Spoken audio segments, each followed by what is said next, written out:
நண்பர்களுக்கு வணக்கம். டிஎன்பிஎஸ்சியிலிருந்து வந்திருக்கக்கூடிய அடுத்தடுத்த செய்தி, வேலைவாய்ப்பு பயிற்சித்துறை முதல்வர் பதவிக்கு 7ஆம் தேதி எழுத்துத் தேர்வுன்னு அறிவிச்சிருக்காங்க.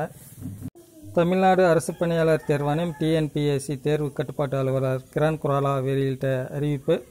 தமிழ்நாடு அரசு பணியாளர் தேர்வாணையம் தமிழ்நாடு வேலைவாய்ப்பு மற்றும் பயிற்சி துறையில் அடங்கிய முதல்வர் தொழிற்பயிற்சி நிறுவன பயிற்சி உதவி இயக்குனர் பதவிக்காலுக்கான திட்டமிடப்பட்ட எழுத்துத் தேர்வு கொள்குறி வகை வருகிற 7ஆம் தேதி முற்பகல் மற்றும் பிற்பகலில் 15 மாவட்ட தேர்வு மையங்களில் நடைபெற உள்ளது. தேர்வு எழுத அனுமதிக்கப்பட்ட விண்ணப்பதாரர்களின் தேர்வுக்கூட நுழைவுச் சீட்டுகள், ஹால் டிக்கெட் இணையத்தின் இணையதளமான www.tnpsc.gov.in மற்றும் www.tnpscexams.in இல் பதிவேற்றம் செய்யப்பட்டுள்ளன. விண்ணப்பதாரர்கள் தங்களுடைய ஒருமுறை பதிவேற்றம் மூலமாக மட்டுமே விண்ணப்ப எண் மற்றும் பிறந்த தேதியை உள்ளீடு செய்து தேர்வுக்கூட நுழைவுச் சீட்டை பதிவிறக்கம் செய்து கொள்ளலாம்.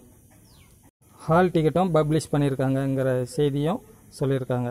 சரிங்களா? நன்றி.